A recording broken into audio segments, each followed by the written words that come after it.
Hello students, welcome to science institute. तो भाई पिछले लेक्चर में हमने पढ़ा था जूल थॉमसन इफेक्ट पढ़ा था, जूल थॉमसन प्रभाव पढ़ा था। हमने उसके अंदर देखा था कि जब किसी गैस को उच्च दाब से निम्न दाब की ओर किसी संरंध्र पात्र से प्रवाहित किया जाता है तो उसके ताप में कमी प्रेक्षित होती है, उसका ताप कम हो जाता है। इस घटना को क्या कहा था? जूल थॉमसन प्रभाव कहा था। जब किसी गैस को high pressure to low pressure किसी पोरस डॉट से या किसी पोरस प्लग से हम फ्लो करते हैं तो हमें गैस के टेम्परेचर में डिक्रीज मिलती है, उसका ताप कम हो जाता है, टेम्परेचर डिक्रीज हो जाता है। इस फेनोमेना को क्या कहते हैं भाई? जूल थॉमसन इफेक्ट कहते हैं, जूल थॉमसन प्रभाव कहते हैं। फिर हमने इसका प्रिंसिपल किया था, इसका सिद्धांत किया था, उसमें देखा था कि जूल थॉमसन इफेक्ट के अंदर जब जब ये घटना होगी या फेनोमेना होगा तो ऑलवेज जो एंथैल्पी है वो कांस्टेंट रहेगी, उसमें कोई भी चेंज नहीं होगा, वह परिवर्तित नहीं होगी। इतना हम कर चुके थे। आज हमें जूल थॉमसन कोएफिशिएंट की वैल्यू निकालनी है कि किस तरह से जूल थॉमसन कोएफिशिएंट दिखाई देता है, उसका क्या फॉर्मूला होता है, वो हमें निकालना है। तो लिखिए टॉपिक उसी के अंदर जूल थॉमसन, जूल थॉमसन गुणांक, जूल थॉमसन गुणांक। आई बात समझ में?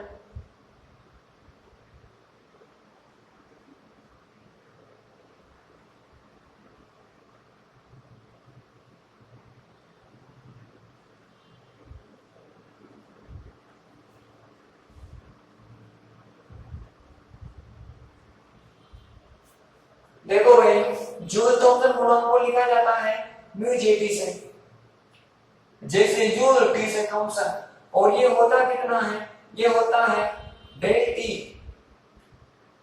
T upon del P at constant H. अभी अभी हमने देखा, मतलब पिछले लेक्चर में एच क्या होती है? कांस्टेंट, मतलब ताप का दाब के सापेक्ष स्थिर एंथैल्पी पर आप अवकलन कर दोगे तो वह किसके इक्वल आ जाएगा? विजेटी के।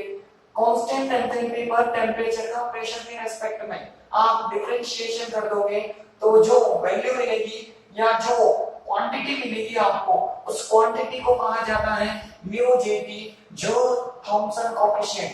ऐसा दिखाई देता है। अब हमें इसकी वैल्यू निकालनी है, इसका फॉर्मूला निकालना। ये तो बेसिक फॉर्मूला है जो कि किसने दिया था? जूल थॉमसन ने। अब हम एक डेरिवेशन करेंगे और इसकी रियल वैल्यू निकालेंगे। तो देखो, सपोज करो ये एंथैल्पी है, एंथैल्पी मैंने किस किस का फंक्शन मान ली भाई? टी का और पी का फंक्शन मान ली। ठीक, अब टी और पी का फंक्शन है, यहां से मुझे अगर डीएच निकालनी है तो सभी को पता है, एक बार टी के रेस्पेक्ट में करेंगे तो पी कांस्टेंट और मल्टीप्लाई भी dt से, एक बार किसके रेस्पेक्ट में करना पड़ेगा? पी के रेस्पेक्ट में, तो क्या कांस्टेंट टी कांस्टेंट और मल्टीप्लाई भी dp से करना पड़ेगा। आई बात समझ में? वी नो दैट एंथैल्पी ये क्या है? dh, एंथैल्पी में परिवर्तन। तो इसमें एंथैल्पी का जो चेंज होता है वो कितना होता है? जीरो होता है। तो मैंने इसको कितना कर दिया? जीरो कर दिया। ये जीरो हो गया del H upon del T at constant P, और ये dt plus del H upon del P at constant T dt। अब यहां से हमें थोड़ा सा दिमाग लगाना है। कैसे लगाना है? हमें ये चाहिए तो हमें करना क्या है कि कांस्टेंट एंथैल्पी पर अगर dt में dp का भाग लगा दे, डिफरेंशिएशन हो गया एक तरह से। अगर इस dt में dp का कांस्टेंट एंथैल्पी पर भाग लगा दिया जाए तो म्यू आएगा कि नहीं आएगा? आएगा। ढूंढो, ये dt तो दिख गया हमें, तो इसमें क्या करना है? dp का डिवाइड करना है। क्यों? किसको कांस्टेंट रखते हुए? h को कांस्टेंट रखते हुए, तो नीचे p आएगा और कांस्टेंट h चलेगा, तो म्यू dt बनेगा कि नहीं बनेगा? बनेगा। चलो कर देते हैं। स्थिर h पर dp का भाग लगाने पर, dp का भाग लगाने पर on dividing by DP eight constant H. ठीक, लगाओ भाई, जीरो में लगाओगे तो जीरो आएगा, ये हो जाएगा del H upon del T at constant P. देखो ध्यान से, ये डेल टी और ये क्या हो जाएगा del T at constant H. dt में dp का मान लगाओगे, लेकिन मान क्या चल रहा है, कांस्टेंट चल रहा है, तो ये d कन्वर्ट होकर क्या बन जाएगा, डेल बन जाएगा। नॉर्मल सी चीज है भाई, ये सबको समझ में आ रही होगी। ये डेल एच और ये क्या हो जाएगा del P at constant T. dt में dp का मान लगाओगे तो 1, दोनों क्या हो जाएंगे, कैंसिल आउट हो जाएंगे, कट जाएंगे। ठीक, अब देखो वी नो दैट ये तो क्या होता है, mu JT is equal to क्या होता है, del T upon del P at constant H. तो इसको तो ये लिख देंगे साथ में। देखो ये जो del H upon del T है एट कांस्टेंट पी, एंथैल्पी का कांस्टेंट प्रेशर पर टी के सापेक्ष अवकलन, स्थिर दाब पर किसी एंथैल्पी का टी के सापेक्ष डिफरेंशिएशन कर दिया। अरे वो किसके इक्वल होता है, सीपी के। अरे भूल गए क्या, पुरानी चीजों को नहीं भूलना है, बार बार कहता हूं, पूर्वजों को हमेशा याद रखना चाहिए। पूर्वजों को भूलोगे तो वो आपको दुख देने लग जाएंगे, ठीक है ना, परेशान करने लग जाएंगे। तो कभी भी पूर्वजों को नहीं भूला जाता। हमारे बाप दादा है ये, इनको नहीं भूलते, हमारे मतलब इनके बाप दादा है। तो वैल्यू पुट करो भाई, जीरो, ये हो जाएगा सीपी, ये हो जाएगा क्या म्यू जेटी।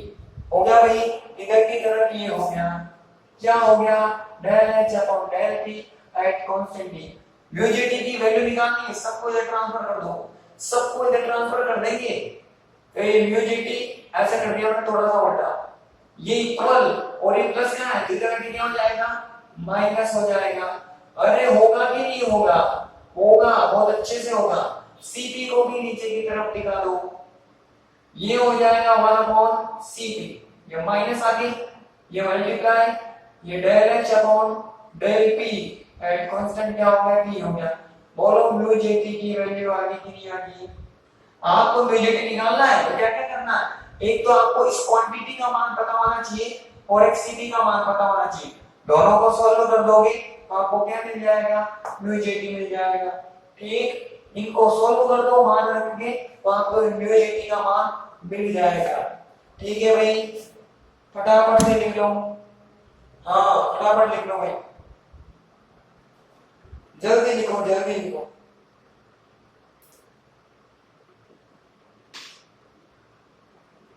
स्क्रीनशॉट ले लो फटाफट से।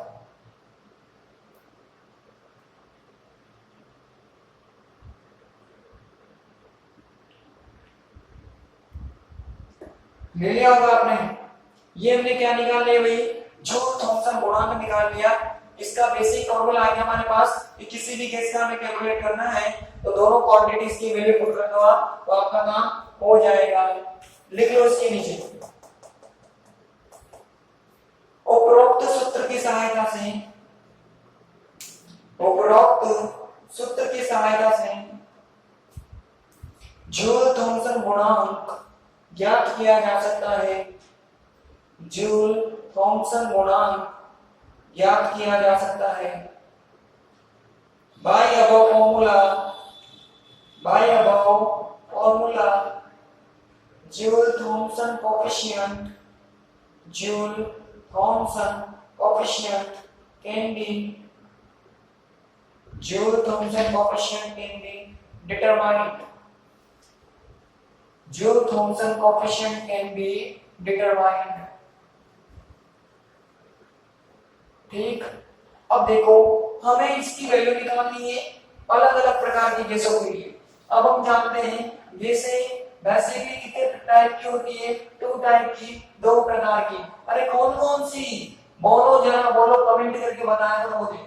जो जो मैं क्वेश्चन पूछता हूं ना आप लोगों से लेक्चर में, सब कमेंट किया करो सब, कि भाई कमेंट करोगे तभी तो मजा आएगा पढ़ने का, और मुझे भी काहे का मजा आएगा पढ़ाने का।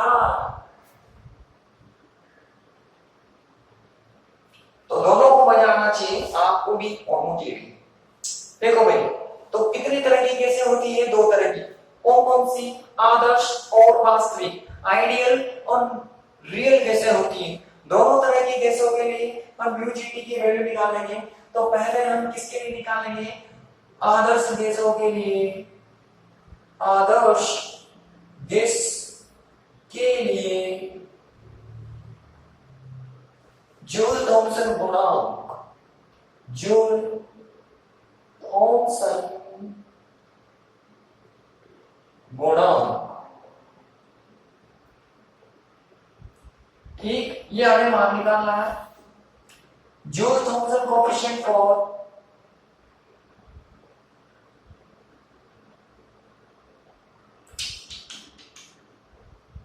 Joule Thomson coefficient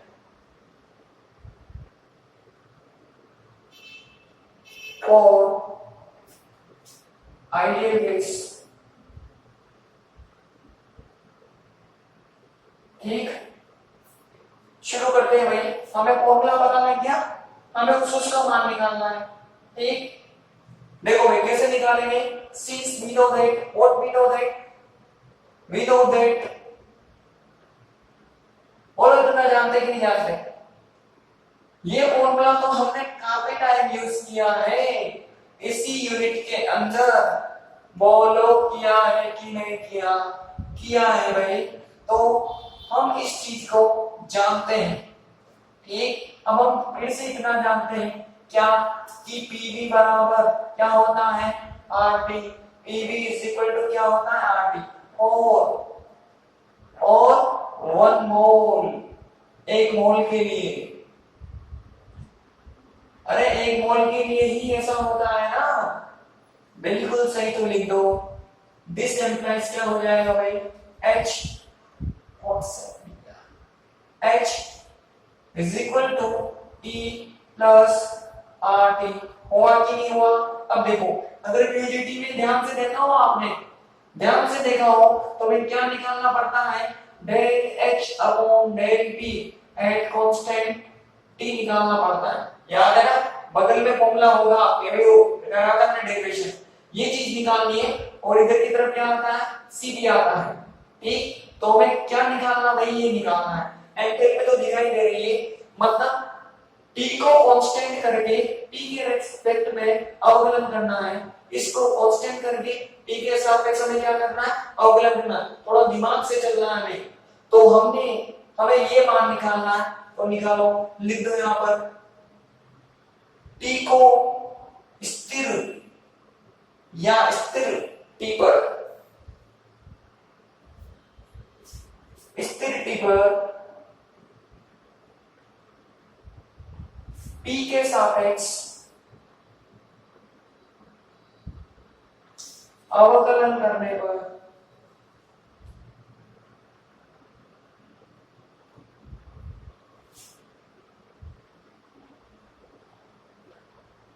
on differentiating with respect to p with respect to p at constant t, ठीक।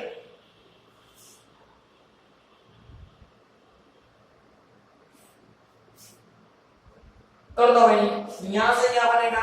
Del H upon del P at constant T. इसका करोगे तो ये भी कुछ इसी तरह की क्वांटिटी बनेगी। बोलो बनेगी नहीं बनी? देखो ये भी कांस्टेंट और ये मैंने यहां से कांस्टेंट बोल दिया, तो ओवरऑल क्या हो गया? कांस्टेंट। किसी भी कांस्टेंट का डिफरेंशिएशन करोगे, अवकलन करोगे, तो ऑलवेज वैल्यू कितनी मिलेगी भाई? 0 मिलेगी। अरे मिलेगी कि नहीं मिलेगी? मिलेगी। अब इसमें थोड़ा सा परिवर्तन करते हैं, थोड़ा सा दिमाग और लगाते हैं। हमारे पास तो खूब दिमाग है, उसमें से थोड़ा सा लगा दिया तो क्या फर्क पड़ जाएगा? कुछ फर्क नहीं पड़ेगा भाई। क्या दिमाग लगाया? इस फॉर्मूला में ऊपर नीचे मैंने dv से मल्टीप्लाई और डिवाइड कर दिया। देखो कैसे कर दिया? ये मैंने पहले dv से क्या कर दिया? डिवाइड कर दिया। t कांस्टेंट, ये मल्टीप्लाई। उसके बाद में ऊपर भी मैंने किससे मल्टीप्लाई कर दिया, dv से, और ये क्या होगा t कांस्टेंट, कोई फर्क पड़ेगा क्या, tt कांस्टेंट है तो दोनों को होल ब्रैकेट कर सकता हूं मैं, होल ब्रैकेट कर दूंगा तो dv से dv कैंसिल, बोलो वापस एक क्वांटिटी आएगी कि नहीं आएगी, आएगी। तो हमने चेक करके देख लिया, हाँ भाई हमने ऐसा किया है और बिल्कुल सही किया, चेक करके देख लो, गलतियां होने के चांसेस कम होते हैं। tt है ना तो होल ब्रैकेट करेंगे, dv से dv कटेगा वापस आ जाएगा, मतलब हम बिल्कुल सही दिशा में जा रहे हैं, सही डायरेक्शन में जा रहे हैं। अब we know that, what we know that, this we know that, what is this, अरे what is this, real guess, real guess sorry, ideal guess, Adarsh guess, आदर्श guessों के लिए क्या होता है, स्थिर टाप पर E को B के सापेक्ष अवकलित करना, एट कांस्टेंट T पर E का V के रेस्पेक्ट में डिफरेंशिएशन करना। अरे क्या होता है, पिछले लेक्चर में पढ़ाया है जूल कोएफिशिएंट, ये तो जूल थॉमसन कोएफिशिएंट है, जूल थॉमसन गुणांक, ये क्या होता है, joule coefficient for ideal cases. याद है इसकी वैल्यू कितनी लिखते थे हम, 0 लिखते थे, जिसको नहीं पता वो जाकर देख लेना लेक्चर, इसका मान मैं 0 प्रूव करवा चुका हूं, यहां से 0 रखेंगे तो ओवरऑल वैल्यू कितनी हो जाएगी, अरे ओवरऑल जो वैल्यू होगी मेरे पास, इससे 0 से मल्टीप्लाई होगी, अरे 0 से जो भी भिड़ता है ना, 0 से जो भी पंगा लेता है उसका एक ही अंजाम होता है, वो भी क्या हो जाता है, 0 हो जाता है। 0 से जो भी पंगा लेगा वो खत्म हो जाएगा और क्या मिल जाएगा, 0, मतलब उसका अस्तित्व खत्म हो जाता है। हुआ कि नहीं हुआ? अब ये मामला तो डाल दो यार, म्यू जीटी कितना होता है, इतना होता है 1/cp del H upon del P at constant T. इसमें अगर ऊपर से मान उठाकर डाल दोगे आप तो बताओ क्या हो जाएगा, mu JT is equal to 0, बोलो आएगा कि नहीं आएगा, इसको 0 प्रूव कर दिया, इससे ये भिड़ेगा, ये भिड़ेगा, ये पंगा लेगा तो पंगा लेने वाला खत्म हो जाएगा और ओवरऑल वैल्यू कितनी आ जाएगी, 0 आ जाएगा। मतलब आइडियल केसों के लिए, आदर्श केसों के लिए जूल थॉमसन गुणांक कितना निकल कर आया भाई, 0 निकल कर आया। आई मेरी बात समझ में, कर लो भाई फटाफट से, हाँ जल्दी से स्क्रीनशॉट लो और कर लो।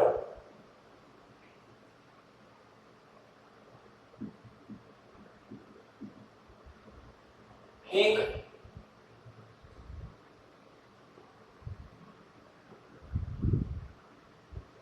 कर लिया होगा आपने, कर लिया होगा भाई, जल्दी करो जल्दी करो।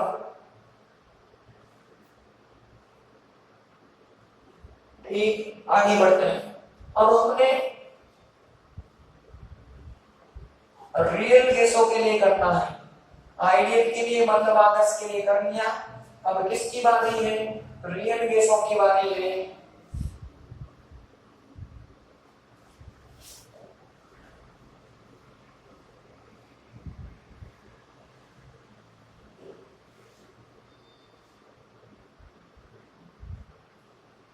तो भाई इस पर क्वेश्चन कैसे आएगा, या तो सीधा पूछ लेगा, या तो सीधा पूछेगा कि आइडियल केसों का म्यूजिटी कितना होता है तो 0, या फिर ऐसे भी आ सकता है, उसने जो 2-4 केसेस दे दिया आपको, ए दे दी, बी दे दी, C D E F G F etcetera etcetera etcetera, anything कुछ भी दे दिया उसने और लिख दिया इनमें से बी का और डी का जो म्यूजिटी है, बी का और डी का जो म्यूजिटी है वो कितना है, 0 है।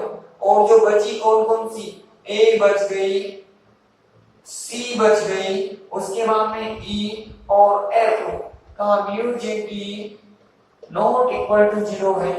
बताओ इनमें से आदर्श केस कौन सी है और रियल केस कौन सी है। तो हमसे आदर्श केस के बारे में पूछा, आदर्श केस कौन सी है, आइडियल केस कौन सी है।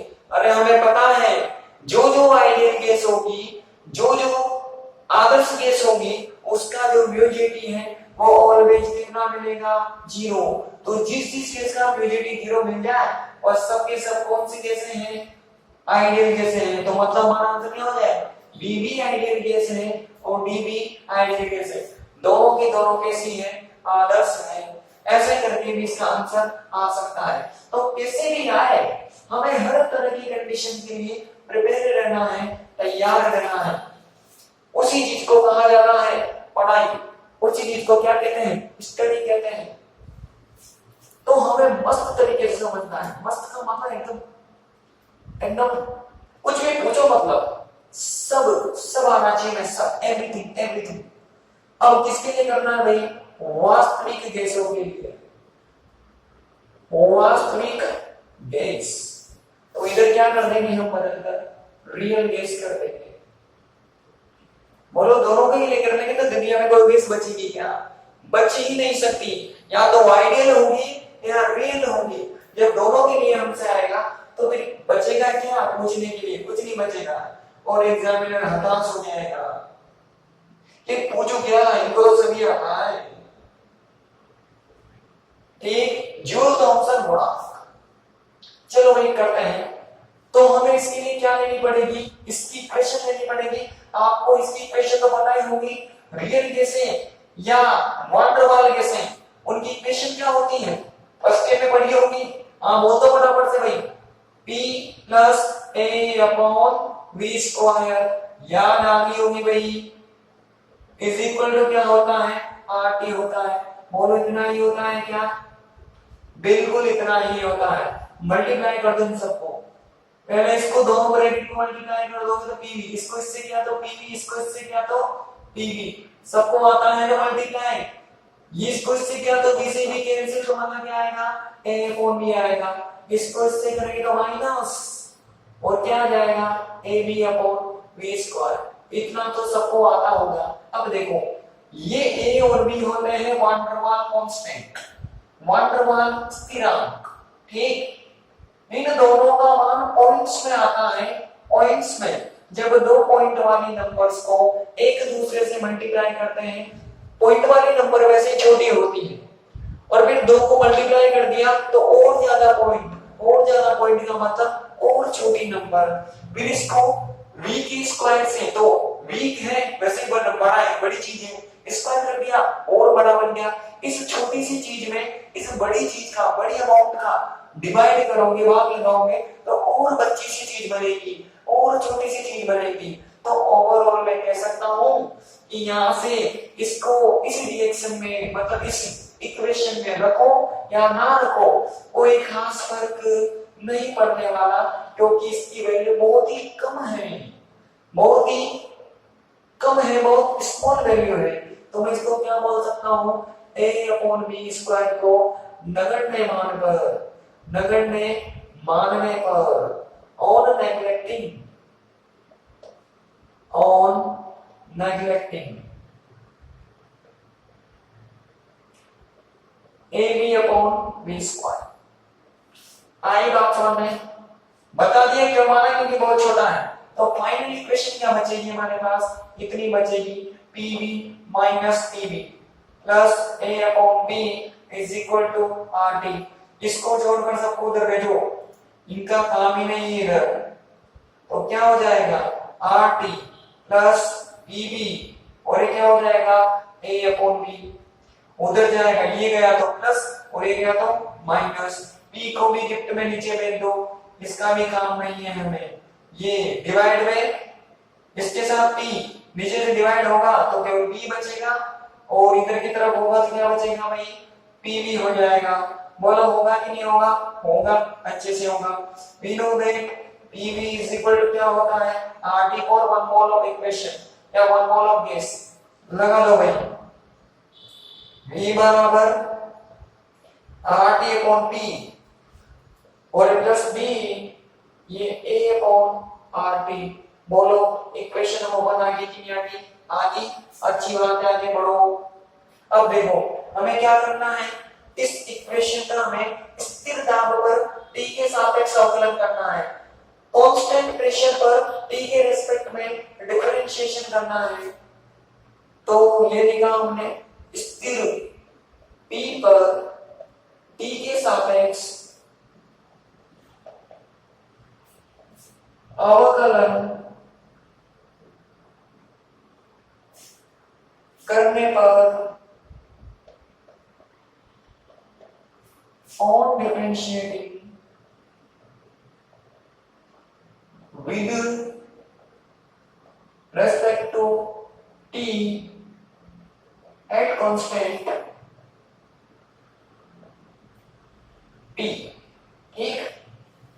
बढ़ो भैया के तो इसका करेंगे, ये डेल टी अपॉन क्या हो जाएगा, del T at constant T, ऐसा ही होगा t के रेस्पेक्ट में, t के सॉरी t को कांस्टेंट करके t के रेस्पेक्ट में, इतना ही होगा भाई। चलो अच्छी बात है, यहाँ r कांस्टेंट, t को मैंने क्या बोल रखा है, t को मैंने वेरिएबल मान रखा है और t को मैंने क्या बोल रखा है, कांस्टेंट। मतलब ये और ये दोनों कांस्टेंट, तो ये दोनों कहां जाएंगे, बाहर। t का t के रेस्पेक्ट में 1 होगा, अच्छी बात है। अब देखो b क्या होता है, कांस्टेंट, कांस्टेंट का कितना होता है, ऑलवेज 0 होता है। और ये माइनस a भी कांस्टेंट है, r भी कांस्टेंट, t का करोगे 1 अपॉन t का करोगे तो क्या होता है, माइनस 1 अपॉन t स्क्वायर, ये a अपॉन r, इसका कितना होगा भाई, माइनस 1 अपॉन t स्क्वायर। अब देखो ये आना चाहिए आप लोगों को, फॉर्मूला तो पता ही होगा, अरे पता है ना, अगर नहीं पता हो तो कमेंट कर देना मुझे, मैं फॉर्मूले में लिखवा दूंगा आप लोगों को, ठीक है। 0 अंदर सोल्व कर दो इसको तो क्या होगा, a upon r t square. बोलो आएगा कि नहीं आएगा, इक्वेशन नंबर 1 और इक्वेशन नंबर क्या होगी, 2 होगी। इक्वेशन नंबर 1 को रीअरेंज करो, देखो मैं इस 2 में इस r अपॉन p की वैल्यू पुट कर दी है, कहां से, इक्वेशन नंबर 1 से। देखो मैं r अपॉन p दिखाई दे रहा है, लेकिन पहले इसको थोड़ा सा रीअरेंज करना पड़ेगा, सोल्व करना पड़ेगा। तो सोल्व करते हैं फ्रॉम इक्वेशन 1, समीकरण 1 से करो इसको रीअरेंज, इसको इधर भेज दो, हमें इसका मान निकालना है, तो इन दोनों का इधर क्या काम, इधर भेजो। ये b इधर आया तो माइनस b, प्लस का तो माइनस हो गया, ये इधर आएगा तो क्या हो जाएगा भाई, प्लस हो जाएगा, माइनस है ना तो क्या हो जाएगा, प्लस, ये हो जाएगा a अपॉन r t, इधर की तरफ क्या बचेगा, r p और मल्टीप्लाई में क्या बचेगा, t बचेगा। हमें तो r अपॉन p चाहिए, तो t को भी कहां भेजना पड़ेगा, नीचे की तरफ भेजना पड़ेगा। तो मैं इसको ऐसे लिख दूं, r upon p is equal to v minus b t plus a upon r t square. बोलो ऐसे लिख दो तो किसी को दिक्कत है क्या, नहीं होनी चाहिए। तो 3 से मान का रख देना है 2 में, तो लिखो यहां फ्रॉम इक्वेशन 2 एंड 3 समीकरण 2,3 से, ठीक है। कर दो ये हो जाएगा डेल ये कौन, del T at constant p is equal to v minus b upon t plus a upon r t square. बोलो ये वैल्यू पुट होगी, अब पीछे की तरफ क्या है, a upon r t square. बोलो है कि नहीं है, अब दोनों सेम है ना तो जोड़ दो,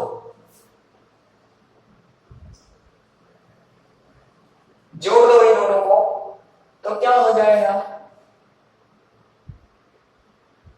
del T upon del T at constant नहीं आएगा,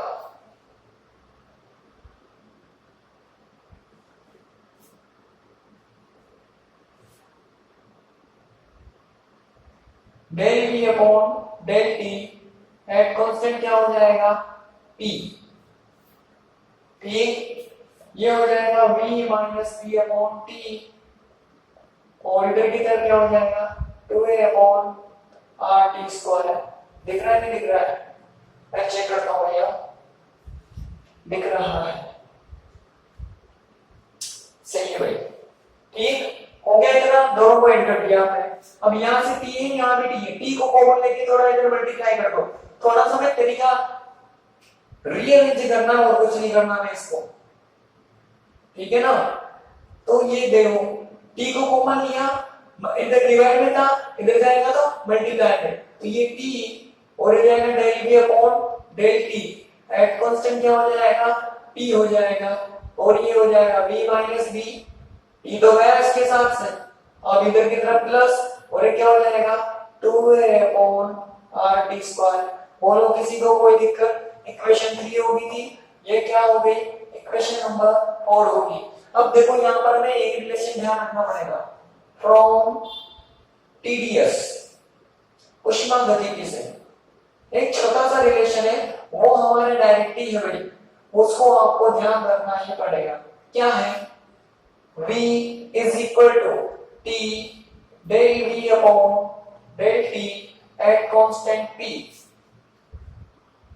plus del H upon del P at constant T। ये रिलेशन आपको डायरेक्ट ध्यान रखना पड़ेगा। ये देखो थोड़ी सी हायर TdS से है, उच्च ऊष्मागतिकी से, थोड़ा सा आगे बढ़ते ऊष्मागतिकी में तो वहां पर आता है ये, तो ये रिलेशन हमें ध्यान रखना पड़ेगा। इसका एक पर्टिकुलर डेरिवेशन होता है, उसको बनाना यहाँ पॉसिबल नहीं है, ये डायरेक्ट ही आपको ध्यान रखना पड़ेगा, वरना बता भी देना मैं कहां से आया। अब यहां से रीअरेंज कर लो इसको, हमें पता है, वापस यूनिटी की शक्ल याद करो, उसकी जो बनावट होती है या जो वो दिखता है वो कुछ इस प्रकार से दिखता है भाई। अरे ऐसा ही दिखता है क्या? Del h upon del p at constant t, del h upon del p at constant t, ये माइनस आ रहा है, माइनस आ गया, तो इस माइनस को मैं इसके साथ ही जोड़ दूं तो कोई दिक्कत है क्या? तो यहां से किसका मान निकाल लो, इसका मान निकाल लो, मतलब इससे मान आ जाएगा तो निकालते हैं भाई। देखो मैं बता रहा हूं, मैं आगे का काम कैसे करता हूं, सोच सोच के कि हमें म्यूजिटी में उतना आता है, वैसे वैसे माइनस आता है, तो इसका मान ही निकाल लेना, इसको इधर कर देंगे तो माइनस आएगा, हमारा काम होगा, इसको इधर लेके जाओ, तो ये देखो ये माइनस इधर लाया तो मैं, ये del h upon del p at constant t is equal to, इसको तो मैंने ऐसे ही रखा, ये del p upon del t at constant p, इधर गया तो क्या हो जाएगा माइनस में होगा, बोलो आएगा नहीं आएगा? थोड़ा थोड़ा लग गया, और वैल्यू पुट करनी, लेकिन देखो ये मान हम निकाल कर आए हैं, यहाँ पर निकाल कर आए ना, तो वैल्यू पुट कर दो फ्रॉम इक्वेशन 4, फ्रॉम इक्वेशन 4 समीकरण 4 से, तो क्या हो जाएगा माइनस डेल h माइनस,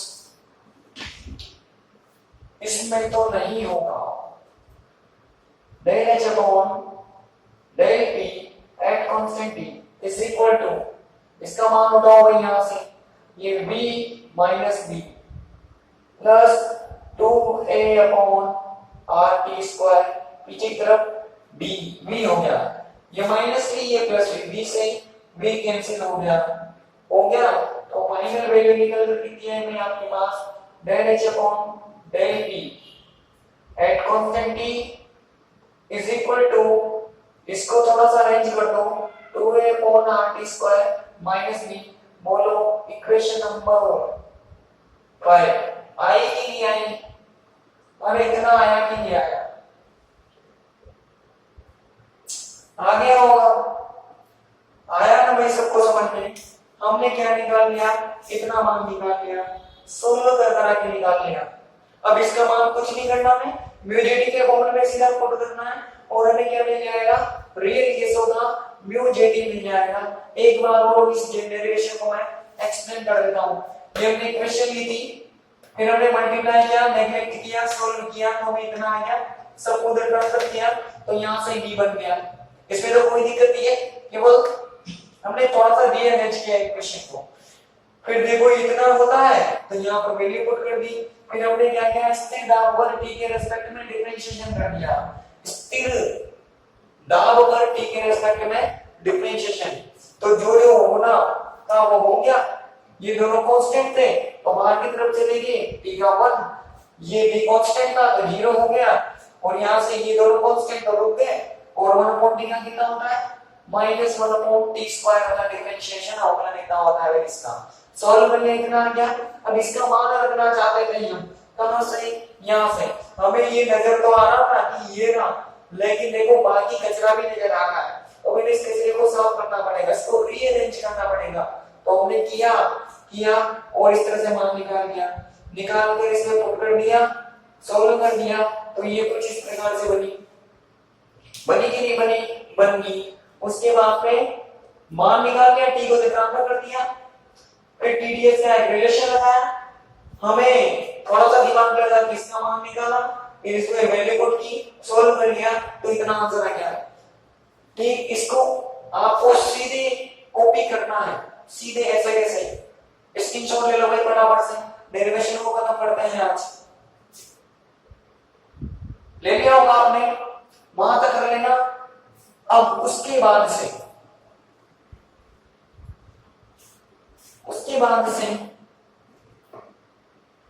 क्या, since mu JT is equal to क्या होता है, 1/cp del h upon del p at constant t। तो वैल्यू पुट कर दो फ्रॉम इक्वेशन 5, समीकरण 5 से। तो आंसर क्या आ जाएगा भाई, mu JT is equal to, ये माइनस तो इंक्लूड हो गया, देखो हो गया ना, ये माइनस ये म्यू जीटी इंक्लूड हो गया, तो इसकी वैल्यू पुट कर दो भाई, ये 1/cp, ये ब्रैकेट क्या हो जाएगा 2a अपॉन RT, और ये क्या हो जाएगा -b। ये देखो ये स्क्वायर थोड़ी है, यहां से इसको कॉमन किया था ना हमने, ये स्क्वायर पे स्क्वायर था, इसको कॉमन किया था, स्प्लिट होगी थोड़ी सी, टी को कॉमन किया था, तो ये स्क्वायर नहीं आएगा यहां भी, और कहां कहां आ गया, यहां भी स्क्वायर आ गया, समझ आ गया ना। यहां से टी को कॉमन किया तो 2 है, तो एक ही तो बचेगा, तो ये एक, यहां भी एक, और ये यहां भी एक, तो इधर भी कितना चलेगा, एक ही चलेगा, तो 2a अपॉन कितना आ गया -b। बोलो रियल केसों के लिए आपको ज्ञात करना है, कैलकुलेट करना है, तो आपको इस फॉर्मूले का यूज करना है, ठीक है भाई। तो इस तरह से हम रियल का भी कैलकुलेट कर सकते हैं। इसी के साथ हमने रियल का भी कर लिया, आइडियल का भी कर लिया। इस डेरिवेशन को कंप्लीट कर लेना। इस फॉर्मूले पे हम कल अलग अलग तरह की कंडीशन अप्लाई करके देखेंगे, ठीक है ना। ये डेरिवेशन तो खत्म हो गया, लेकिन अभी इस फॉर्मूले की अलग अलग कंडीशन लगाएंगे। कंडीशन 1 2 3, कंडीशन 1 2 3 क्या कहती है हमसे, वो हम कल देखेंगे भाई। आज फिलहाल इतना ही, ठीक है। इसको अच्छे से रिवाइज कर लेना डेरिवेशन को, और पिछले लेक्चर्स को रिवाइज कर लेना। कोई बच्चा नया हो, स्टूडेंट नया हो, मैंने आपकी प्लेलिस्ट में मतलब डिस्क्रिप्शन में प्लेलिस्ट का लिंक दिया हुआ है, वहां से जाकर आप प्लेलिस्ट देख सकते हो, सारे लेक्चर आपको मिल जाएंगे, ठीक है भाई। और जो इंग्लिश मीडियम स्टूडेंट्स हैं, इसके लेक्चर्स उनके लिए लेक्चर 8 से इंग्लिश में डले हुए हैं, लेक्चर 8 के पहले वाले इंग्लिश में नहीं है, ठीक है ना। अगर आप लोगों की संख्या ज्यादा हो, क्वांटिटी ज्यादा हो, तो आप मुझे कमेंट कर देना, मैं उनको रीशूट कर दूंगा इंग्लिश में, ठीक है भाई। इतना कर लेना, बाकी कल मिलते हैं।